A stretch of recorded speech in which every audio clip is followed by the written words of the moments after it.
नमस्कार, आप देख रहे हैं NBC 24। आज हम बात करेंगे राजनीतिक जगत की, साथ ही एक ऐसे नेता की जो अपने छात्र जीवन में छात्र नेता के तौर पर काफी सक्रिय थे। बता दें कि वे राजनीति में तो थे ही, लेकिन उनकी निजी जिंदगी की बात करें तो वो एक अधिवक्ता भी थे, जिन्होंने अपने इस पहचान को काफी ऊंचाई तक ले जाने में खुद का साथ दिया। साथ ही वे जब राजनीति में आए तो ऐसे छा गए जैसे वो इसी के लिए बने थे। जी हाँ, हम बात कर रहे हैं राजनेता रविशंकर प्रसाद सिंह की। तो आइए आपको इस वीडियो में दिखाते हैं रविशंकर प्रसाद सिंह से जुड़ी कुछ अनकही अहम बातें। रविशंकर प्रसाद का जन्म बिहार के पटना में 30 अगस्त सन 1954 को मध्यम वर्गीय परिवार में हुआ था। इनकी शादी डॉक्टर माया शंकर के साथ हुई। अगर बात इनके शिक्षा की करें तो इन्होंने पटना विश्वविद्यालय से BA ऑनर्स और MA में राजनीति विज्ञान, साथ ही LLB की डिग्रियां भी प्राप्त की है। रविशंकर के पिताजी का नाम ठाकुर प्रसाद था, जो कि पटना उच्च हाई कोर्ट में वकील थे। रविशंकर प्रसाद की पत्नी अभी भी पटना विश्वविद्यालय में इतिहास की प्रोफेसर है।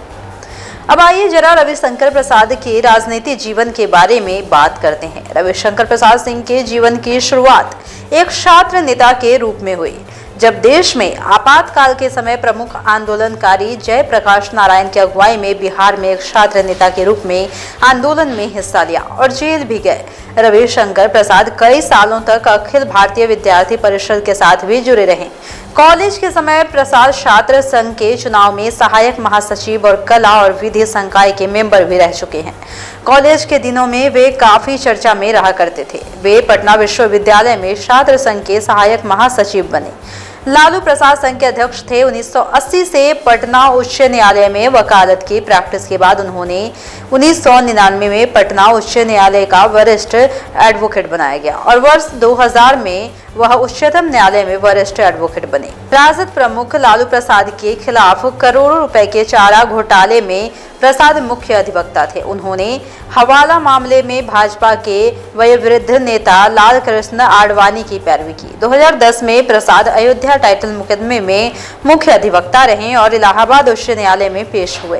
प्रसाद को वर्ष 2000 में केंद्रीय कोयला एवं खनन राज्य मंत्री बनाया गया और जुलाई 2002 में विधि एवं न्याय राज्य मंत्री का अतिरिक्त प्रभार दिया गया, जहां उन्हें फास्ट ट्रैक अदालतों की प्रक्रिया में तेजी लाने का श्रेय जाता है। बाद में राजग शासन में सूचना और प्रसारण मंत्री के तौर पर उन्होंने रेडियो, टेलीविजन और एनिमेशन के क्षेत्र में सुधारों की शुरुआत की। उन्हें गोवा को भारतीय अंतर्राष्ट्रीय फिल्म समारोह का स्थायी आयोजन स्थल बनाने का श्रेय भी जाता है। ब्यूरो 3। भाजपा के 10 साल तक सत्ता से दूर रहने के दौरान रविशंकर प्रसाद पार्टी का प्रमुख सार्वजनिक चेहरा बने रहे। वह प्रमुख मामले पर अपने विचार स्पष्ट शब्दों में व्यक्त करते रहे हैं और कई वर्ष तक पार्टी के मुख्य प्रवक्ता रहे। सन 2002 प्रसाद को विधि और न्याय मंत्रालय में राज्य मंत्री का अलग भार दिया गया।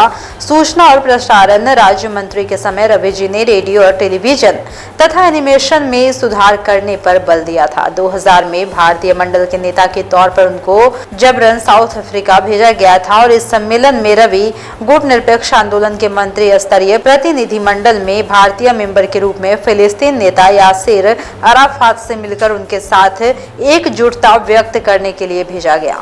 रविशंकर ने इंटरनेशनल मंचों पर भारत का सिर गर्व से ऊंचा किया है। रविशंकर को 2006 में हुए अमेरिका में संयुक्त राष्ट्र महासभा भारत का प्रतिनिधित्व करने भेजा गया था। Final view.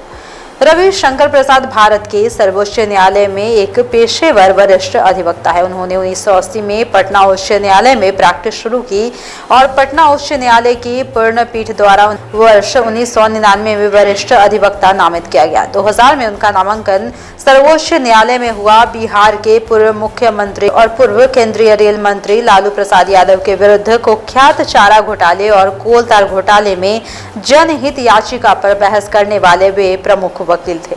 वे पटना उच्च न्यायालय में पूर्व उप प्रधानमंत्री लाल कृष्ण आडवाणी के वकील भी रहे। उन्होंने विधि एवं चिकित्सा तथा पेटेंट कानून पर अंतर्राष्ट्रीय कांग्रेसों में भाग लिया। उन्होंने बड़ी संख्या में सार्वजनिक, निजी एवं कॉर्पोरेट निकायों के मुकदमे लड़े हैं। वे railway, Bennett and Colman, Dawar आदि प्रमुख संगठनों के न्यायिक मुकदमे को भी संभालते रहे हैं। वे बिहार बैंकिंग सेवा भर्ती बोर्ड के वरिष्ठ वकील रहे हैं। नर्मदा बचाओ आंदोलन मामला टी.एन. थिरुमपलाड बनाम भारत संघ, रामेश्वर प्रसाद बनाम भारत संघ जिसको बिहार विधानसभा भंग मामला भी कहते हैं, तथा भारत में चिकित्सा शिक्षा पर प्रोफेसर यशपाल का मामला उनके द्वारा लड़े गए ऐतिहासिक मामलों में से एक है। 2010 में इलाहाबाद उच्च न्यायालय की लखनऊ खंडपीठ में लंबे समय से चल रहे अयोध्या मुकदमे में 3 अधिवक्ताओं में से प्रसाद भी एक थे। राजनीति में आने से पहले रविशंकर प्रसाद एक वकील थे और उन्हें 4 बार राज्यसभा के लिए चुना गया। आज जो भी डिजिटल उपकरणों का इस्तेमाल कर रहे हैं वह उनकी वजह से है।